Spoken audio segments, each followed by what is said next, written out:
큰 은혜가 오늘 여러분들 가운데 예배에 임할 줄로 믿습니다. 오늘 말씀의 제목은 삶의 위기를 극복하는 비결이라는 제목으로 말씀을 들을 때에 여러분들이 살아가면서 다가오는 문제나 위기들을 잘 극복하시면서 승리하고 복된 삶을 이룰 수 있기를 바랍니다. 사람은 누구나 이 세상에 살아가면서 위기를 맞이하게 되어 있습니다. 사람마다 좀 다르겠지만은 더 많은 위기를 당하는 사람들도 있고 좀 적게 당하는 사람들도 있고 그런데 누구나 삶을 살아가면서 위기는 있게 되어 있습니다. 아마 요즘에 우리 사회에 큰 이슈가 된 윤창호법이라는 법이 만들어지고 있습니다. 그 법은 윤창호라는 지금 미군 카츄샤로 근무하고 있는 22살짜리 이 군인이 휴가를 나왔다가 해운대 휴가 나와서 그 해운대를 지나가는데 음주운전차가 받아서 병원에 입원한 지 한 달 보름 정도 만에 사망을 해가지고 그 친구들이 음주운전에 대해서 강력한 법을 만들어야 된다. 그래서 국회에 청원을 했고 거기에 의원들이 사인을 해가지고 앞으로 음주운전을 하게 되면 지금보다는 더 강하고 엄청난 처벌을 받도록 그거를 준비 중에 있습니다.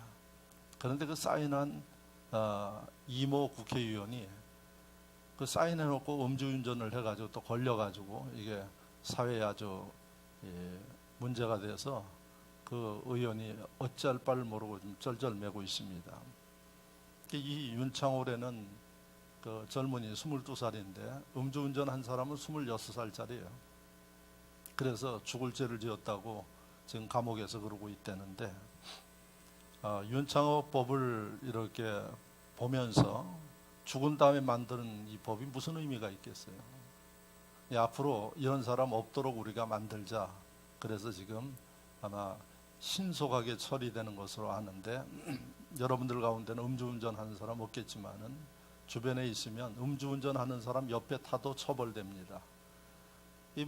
제가 무슨 얘기를 드리려고 하는 거 아니? 윤창호라는 이미 하늘나라 간 청년이 거기서 이 음주운전 차에 치여가지고 죽을지 어떻게 알았어요? 그 인생의 최고의 위기입니다. 근데 이런 인생의 위기가 사실은 우리 주변에 있는데 우리는 못 느끼고 삽니다. 그리고 설마 내가 그런 일 당하겠는가 이런 생각을 가지고 살아요. 그런데 여러분, 이 세상이 하도 험해가지고 또 공중권세를 사단이 잡고 있기 때문에 예수 믿는 사람이라 할지라도 끊임없이 여러분들 주변에는 이러한 위기가 도사리고 있습니다. 그래서 위기를 우리가 당했을 때에 어떻게 해야 하느냐 하는 것입니다. 만약에 아무런 준비가 없으면 위기를 당하면 당황하고 그 위기를 슬기롭게 극복하지 못합니다. 그래서 나라에서도 국가에 재난이 일어났을 때에 이 재난이 일어났을 때 첫 번째 뭐를 하고 두 번째 뭐 하고 세 번째 뭐 하고 이렇게 다 정해져 가지고 있어요. 그걸 우리가 국가 재난 매뉴얼이라고 이야기를 합니다. 그래서 이게 딱 문제가 터지면 위기에 봉착하면 그 매뉴얼을 따라 순서를 따라서 침착하게 진행을 하게 돼 있습니다. 그래서 국가의 위기 대응 매뉴얼이 있어요. 자, 비행기를 여러분들이 타는데 비행기 타는 순간부터 우리의 생명은 조종사에게 달려 있는 거예요. 그래서 저도 가끔 비행기를 탈 때마다 제일 먼저 하는 게 기도하죠. 하나님 함께 해주시고 모든 거 맡기고 탑니다. 그리고 탑니다. 근데 타는 순간부터 내 생명이 아니에요. 이제 그때부터는 조종사에 달려 있어요. 그래서 한때는 비행기가 인천공항에 착륙하면 사람들이 막 박수를 치고 그랬어요. 살았다고. 안 죽고 돌아왔다고. 그런데 사람이 만든 기계이기 때문에 여기에도 위험 요소가 항상 있어요. 왜? 완전할 수 없잖아요. 이렇게 비행기 자동차보다 안전하다 그러는데 사실 안전한 게 어디 있습니까? 사람이 하는 일인데. 조금만 실수가 있어도 이게 위기가 발생하고 문제가 터져요. 그래서 비행기도 조종사들이 꼭 책을 옆에 두고 있는데 그 책이 뭔고 하니 위기 대처하는 매뉴얼이에요. 그래서 비행사들이 비행기에 문제가 있고 그러면 책을 꺼내가지고 그 상황에 어떻게 내가 어떤 순서를 따라서 해야지 되는가 하는 것들을 그 조종사가 이제 따라서 하는 겁니다. 그래서 이 어떤 일이든 간에 우리 사회를 보면은 위기에 부딪혔을 때 매뉴얼이 있어요. 제가 여러분들에게 묻겠습니다. 여러분들 위기에 부딪히면 여러분들 매뉴얼을 가지고 있습니까? 내가 어떻게 해야겠다 하는 거 여러분 가지고 있습니까? 없다 그러면 어떤 상황이 벌어지는 거 아니 우왕좌왕해요. 그리고 골든 타임을 놓치게 되면은 그건 망하는 겁니다. 자, 그래서 우리가 지금 아마 여러분들이 잘 아는 아주대 이국정 교수 의사죠. 그래서 아주 응급조치를 해서 사람을 살리는 의사인데 그 의사가 지난번에 나와가지고 아마 작년에도 그 응급 헬리콥터 때문에 그렇게 저기를 했는데 이번에 물어보니까 별로 바뀐 게 별로 없대요. 왜 바뀐 게 없느냐? 헬리콥터가 있긴 있는데 그건 밤에 못 뜨고 비 오면 못 뜨고 그런데요. 위기가 밤에도 오고 비 올 때도 오죠. 이제 전천후로 떠야지 돼요. 외국 같은 데는 비가 와도 뜨고 밤에도 뜨고 다 뜨는데 왜 그러느냐 그랬더니 첫째는 그런 헬리콥터가 준비가 안 돼서 못 뜨는 거고 그 다음에 우리나라의 또 여러 가지 상황 때문에 못 뜬대요. 그 상황 중에 하나가 뭔가 이야기 들어보니까 밤에 병원이 아파트 주위에 있고 그러면 그 헬기가 뜨면 민원이 들어온대요. 시끄럽다고.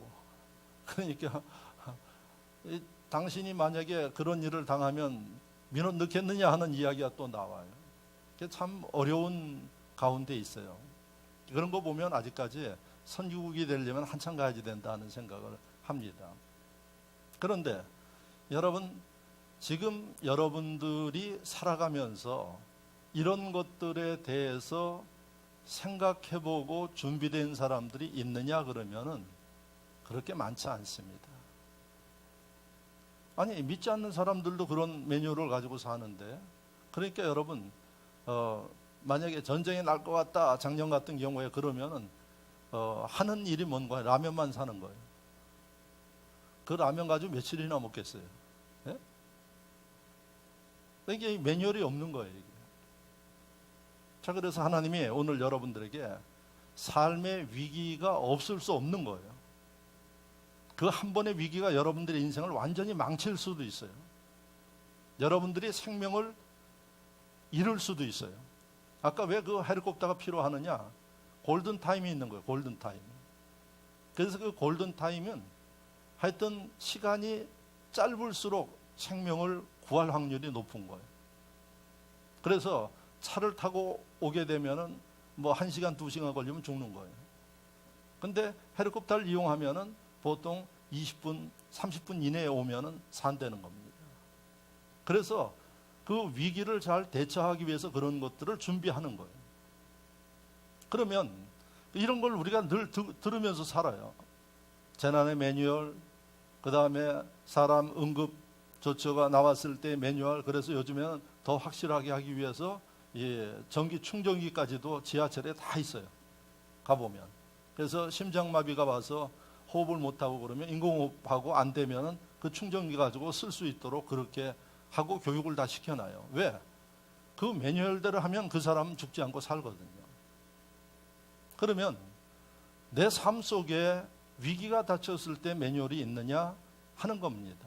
그래서 하나님이 오늘 목사를 통해서 본문 성경을 통하여 하나님이 크리스찬들에게 혹시라도 너희가 이런 위기를 당했을 때에 그것을 어떻게 슬기롭게 넘겨서 실패하는 게 아니고 사망하는 게 아니고 오히려 축복되고 이 복된 삶으로 바꿀 것인가 하는 것을 우리에게 말씀해 주기 위해서 삶의 위기를 극복하는 비결이라는 제목으로 여러분들에게 이 말씀을 주심을 믿으시기를 축원합니다. 그리고 오늘 이 말씀을 통해서 여러분들이 앞으로는 제 설교를 듣는 여러분들은 위기가 당했을 때에 오늘 이 말씀에 하나님이 주신 이 매뉴얼을 따라서 순서를 따라서 여러분들이 대처함으로 인해서 당황하지 아니하고 슬그르게 극복하여서 성공적이고 복된 삶을 사는 지혜로운 분들이 되시기를 축원합니다.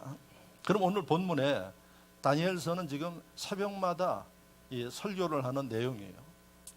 그래서 다니엘서 6장에 이 말씀이 기록되어지는 그 상황은 언젠가 지금부터 2400년 전의 이야기입니다. 2450년 전의 이야기입니다. 그 당시에 지금 중동 지역에 가장 막강한 나라가 바벨론이라는 나라였습니다. 그 바벨론은 지금 이라크를 이야기합니다. 그런데 이 바벨론이 이제 망해버렸어요. 어느 나라에게 망했는가 하니 메데 바사라는 나라에 의해 망했어요. 여기 메데 바사는 두 나라가 연합한 나라인데 나중에 바사라는 나라가 전체 이 소유를 하게 됩니다. 그 바사는 지금 이란입니다. 그러니까 2400년 전에 이란이 바사, 페르시아가 이라크를 멸망시킨 거예요. 근데 여기에 어떤 일이 벌어졌는가 하니 이 바벨론이 이스라엘을 침공해가지고 이스라엘을 멸망시켰어요. 그래서 이스라엘에서 쓸만한 사람을 잡아갔는데 잡혀간 사람이 다니엘이에요. 그래서 다니엘이 워낙 똑똑하고 하나님이 도우시니까 느부갓네살왕이라는 바벨론의 왕에 의해서 총리로 등극이 됩니다. 그래서 바벨론 통치하에 다니엘이 총리로 활동을 하는데 이 나라가 메데바사, 지금 이란이라는 페르시아에게 망한 겁니다. 그러면 어떤 일이 벌어질까요? 한 나라를 정복하면 그 나라에 웬만한 사람은 다 숙청합니다. 그리고 자리에 있던 자리 다 빼앗아서 내쫓습니다. 죽지 않으면 쫓기는 거예요. 그런데 이 다리오 왕이, 그러니까 메데바사의 그것을 통치하는 왕이 다리오인데, 다리오 왕이 보니까 이 다니엘은 진짜 쓸만하고 똑똑한 사람이에요. 그러니까 다른 사람들은 다 밀려나고 그랬는데 유일하게 다니엘만 새로운 나라의 총리로 활동을 하고 있는 게 본문이에요. 그러니까 생각을 해보십시오. 한 나라를 지배하면은 지배한 공으로 인해서 자리를 주고 다 주는데 자기들이 가져야 할 그 고관직에 누가 앉아 있는 거 하니 전에 나라의 관리인 다니엘이 앉아 있는 거예요.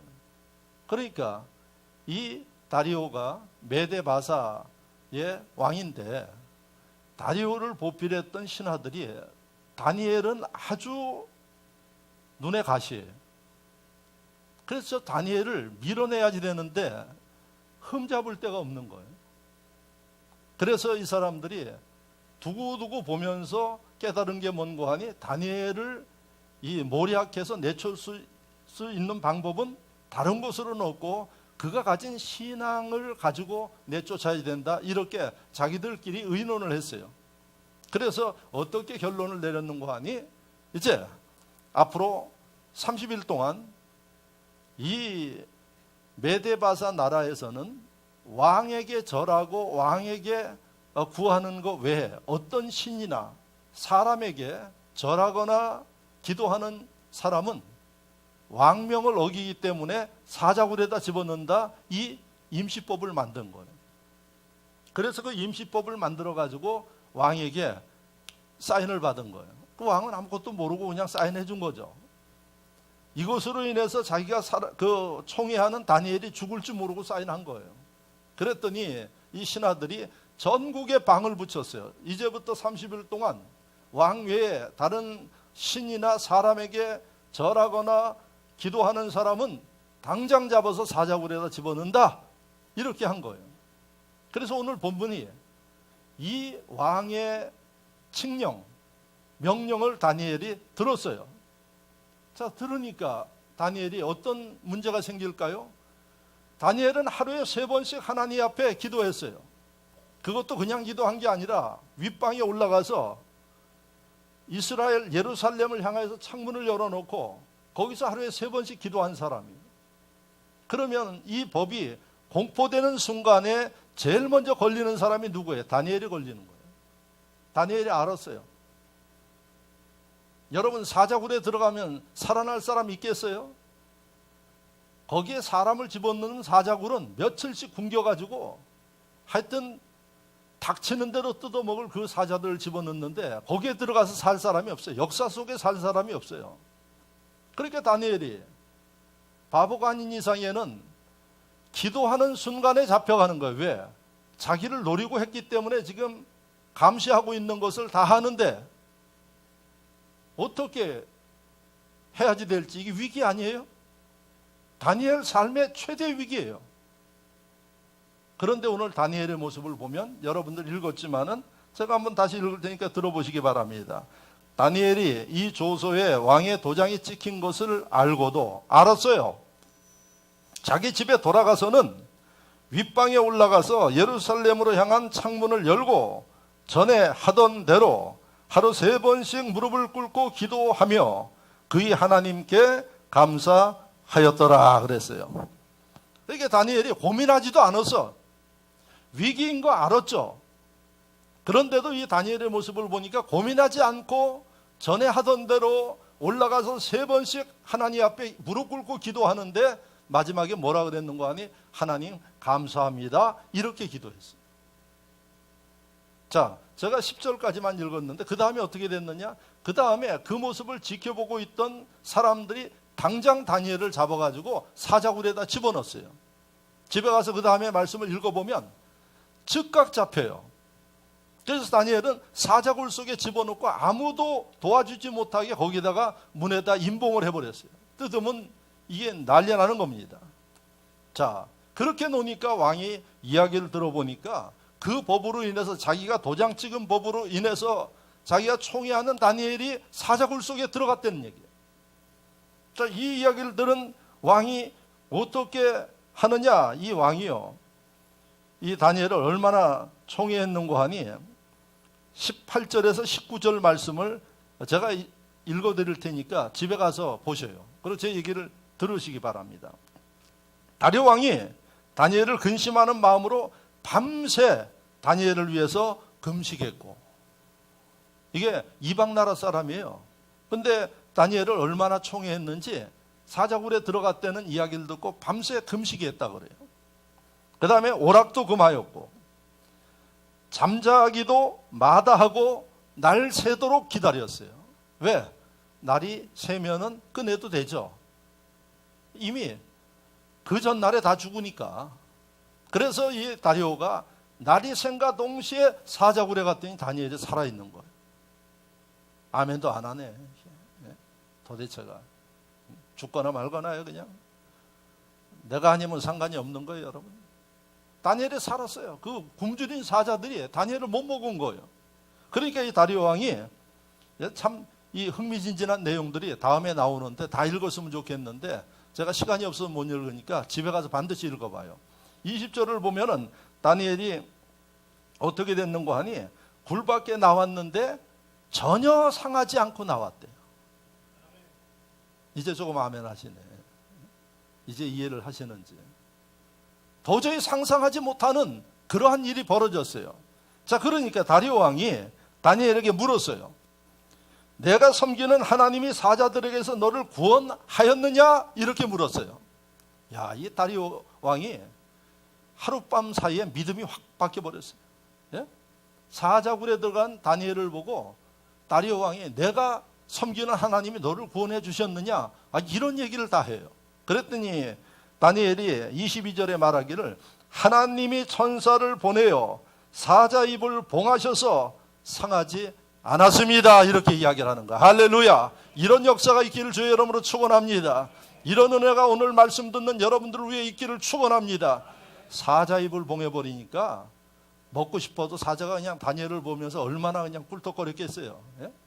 그런데 하나님 입을 봉하니까 다니엘을 손도 못 댄 거예요. 예? 그래서 다니엘이 하나도 상하지 않고 나온 거예요. 거기에 만약에 다른 사람이 들어갔으면 어떻게 됐어요? 뼈도 묻히는 거예요, 이게. 보십시오, 여러분. 똑같이 위기를 당했는데 다니엘은 살았고 그 전에 다른 사람들은 한결같이 다 죽었어요. 다니엘이 이 말씀을 통해서 우리가 봐야 할 것은 최대 위기, 인생 전체를 잃어버릴 수 있는 위기를 이 다니엘이 극복했는데 어떻게 다니엘이 이 위기를 극복했는가? 이게 오늘 말씀의 초점이에요. 그러니까 다니엘의 이 극복하는 방법은 저나 여러분들이 배워서 가슴에 새기고 가져야 할, 앞으로 인생을 살면서 어떤 위기가 오든, 경제적인 위기가 오든, 육신의 위기가 오든, 아니면 주변의 환경으로서 오든 그 위기가 올 때 우리가 써야 할 방법이다 하는 거예요. 할렐루야. 성경은 거짓말이 없어요. 성경은 진실이고 정답입니다. 자, 그러면 오늘 다니엘의 모습을 통해서 어떻게 다니엘이 그 속에서 살았는가? 그걸 우리가 말씀을 보면서 찾아내자 하는 겁니다. 자, 다니엘 모습을 아까 10절에 읽었는데 어떻게 했는가 하니 다니엘이 위기가 다가오는 것을 알고 있었는데 다니엘이 어떤 모습을 보였는가 하니, 여러분, 똑같이 자기 집에 돌아가서는 윗방에 올라가 예루살렘을 향한 창문을 열고 전에 하던 대로 무릎을 꿇고 기도하였다, 이거예요. 첫 번째 뭐 했어요? 기도한 거예요. 이 기도는 어떻게 했어요? 성경을 정확하게 보셔야지 돼요. 어떻게 했어요? 그냥 위기를 당하니까 허겁지겁 기도하는 게 아니라 전에 해왔던 대로, 벌써 그 전부터 기도해왔어요. 할렐루야. 그 전부터 기도해온 대로 창문을 열고 하루에 3번씩 무릎 꿇고, 이게 다 그 전에 해왔던 일이에요. 그대로 하나님 앞에 첫 번째 한 게 기도한 거예요.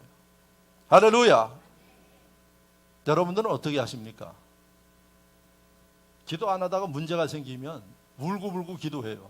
하나님, 왜 이런 문제가 내게 생겼나요? 하나님, 어떻게 해야지 되나요? 그야말로 허둥지둥 됩니다. 이게 달라요, 이게 다니엘의 모습과. 그래서 오늘 다니엘의 모습을 통해서 제일 먼저 한 게 하나님 앞에 기도한 건데, 그 기도는 어떤 기도인가? 인간의 생각과 방법을 쓰기 전에 하나님 앞에 먼저 기도했어요. 할렐루야. 여러분들 위기가 생기고 문제가 생기면 제일 먼저 해야 할 일이 뭔가 하니, 이거 내가 어떻게 하나, 큰일 났다, 이게 아니고 해야 할 일이 먼저 기도하는 거예요. 믿어지십니까? 여러분, 미국의 유명한 19세기에 부흥 강사면서 목회자인 무디 선생이 있었습니다. 시카고에서 목회를 했는데, 시카고에 그 교회를 잘 지어가지고 목회를 하는데 그 교회에서 불이 났어. 여러분, 사람들이 교회에서 어떻게 불이 나느냐? 사단이 역사하니까 교회에서 그런 일들이 벌어져요. 그래서 여러분들이 잘 기억하시기 바랍니다. 교회에 항상 드나들 때는 여러분들이 그런 면들을 보면서도 항상 교회 안전을 위해서 체킹을 하셔야지 됩니다. 이거 여러분들 철칙입니다. 그래서 제가 늘 우리 교육자들에게도 아침에 출근해서 한 바퀴를 쭉 돌아봐라. 그리고 퇴근할 때는 뭐 2번, 3번도 좋으니까 점검하면서 돌아봐라. 또 우리 교회는 건물만 있는 게 아니라 산도 있고 그래가지고, 이게 그래서 우리가 큰 개들을 키우는 게 그래서 그러잖아요. 그래서 왜 그런 거 아니? 이 사단이 역사해요. 그래서 여러분, 교회들이 불도 나고 문제가 생겨요. 교회들 생각보다 불이 많이 나요.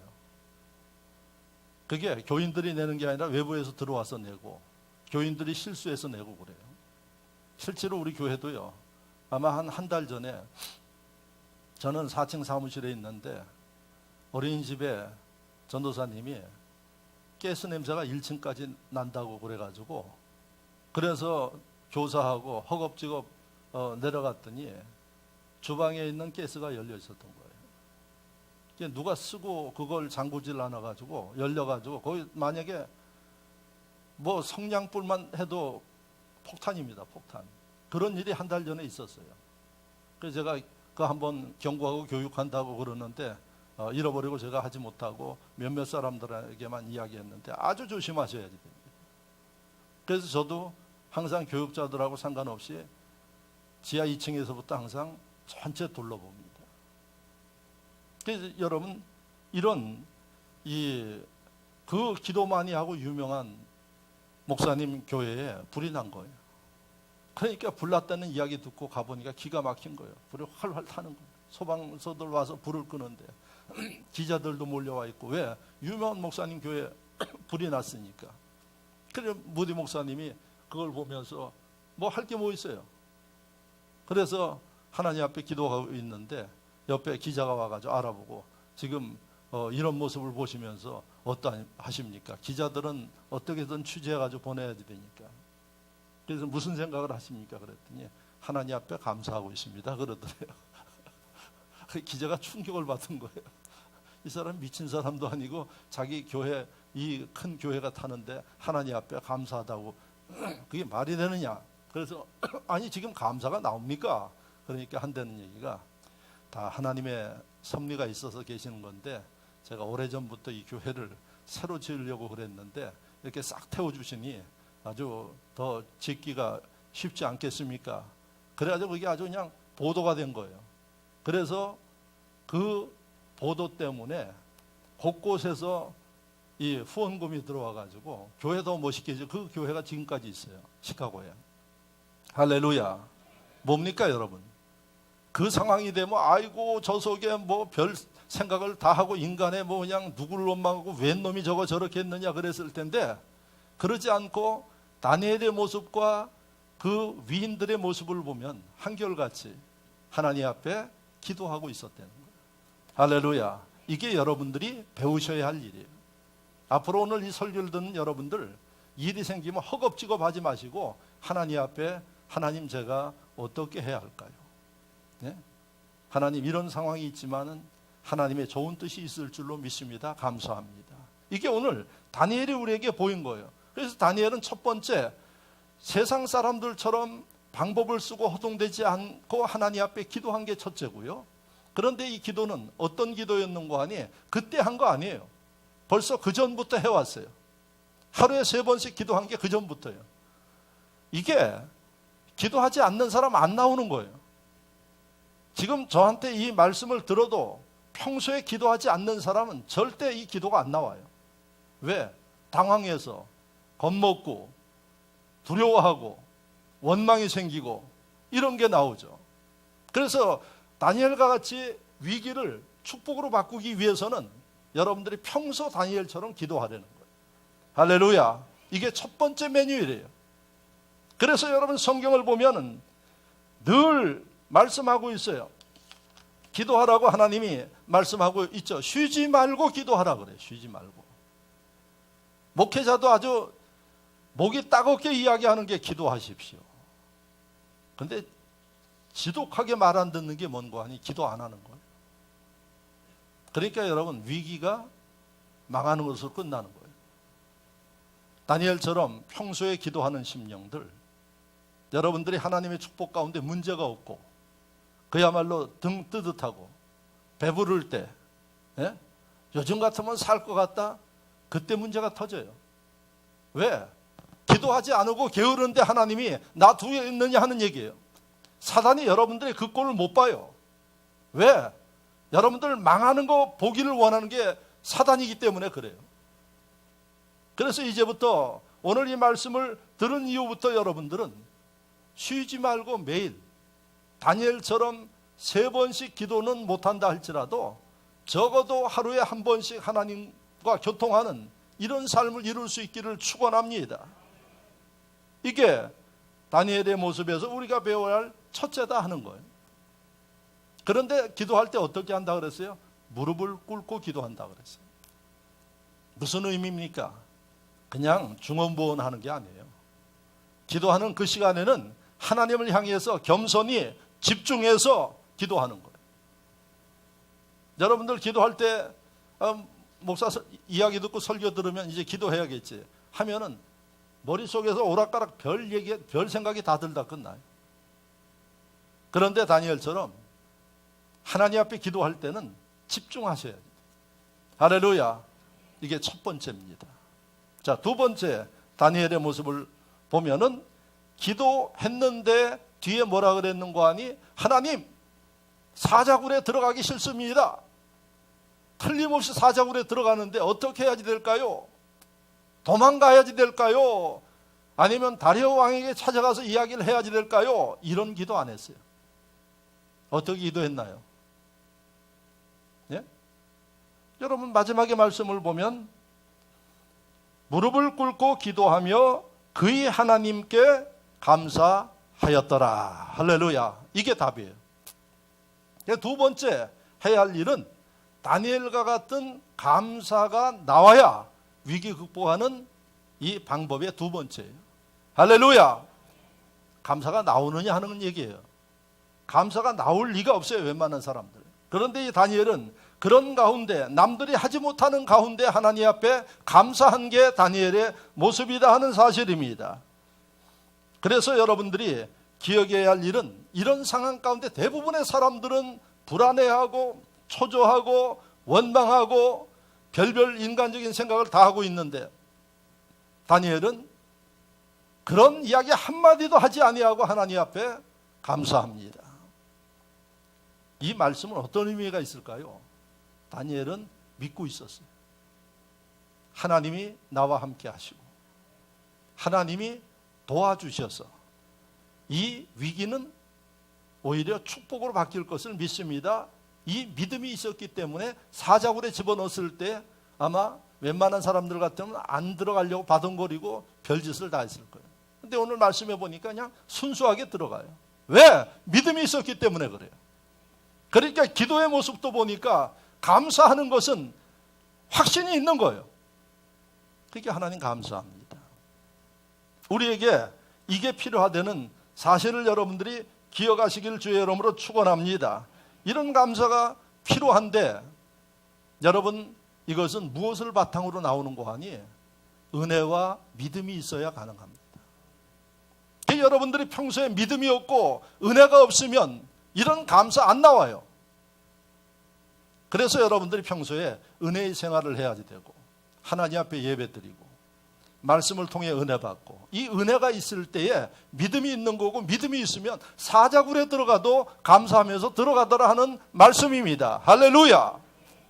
여러분, 대표적인 사람 또 한 사람이 있죠. 욥기의 욥.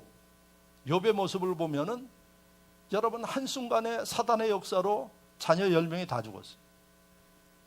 어떻게 보면 자기가 죽는 게 차라리 나아. 그 고통이. 10명의 자녀가 다 죽었어요. 그리고 또 어떤 일이 벌어졌어요? 재산 다 없어졌어요.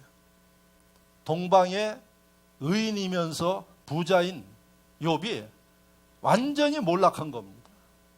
그것으로 끝난 줄 알았더니 자기 온몸에 악창이 나서 너무 고통스러운 거예요. 그래서 한쪽에 앉아서 기와장으로 자기 몸에 난 악창을 긁어내는 욥의 모습이 욥기에 기록되어 있어요. 인생의 위기 정도가 아니라 최악입니다. 그래서 이 모습을 보고 그 부인도 위로한다고 이야기를 하고, 새 친구들도 멀리서 찾아와서 욥에게 이야기하는데, 위로하는데 뭐라 그러는 거 아니? 욥아, 내가 좋은 말 할 테니까 너 하나님 앞에 죄 지은 거 있으면 회개해. 회개하고 하나님 앞에 매달리면 하나님이 너 도와주실 거예요. 그게 욥기의 내용이에요. 그러니까 욥은 뭐라 그러는 거 아니? 나 하나님 앞에 그렇게 크게 죄 지은 거 없고 내 죄 때문에 이런 문제가 왔다고 생각하지 않는다. 이래서 새 친구하고 논쟁을 하는 게 욥기예요. 그리고 욥이 나중에 뭐라고 이야기를 하는 거 아니? 이렇게 이야기를 합니다.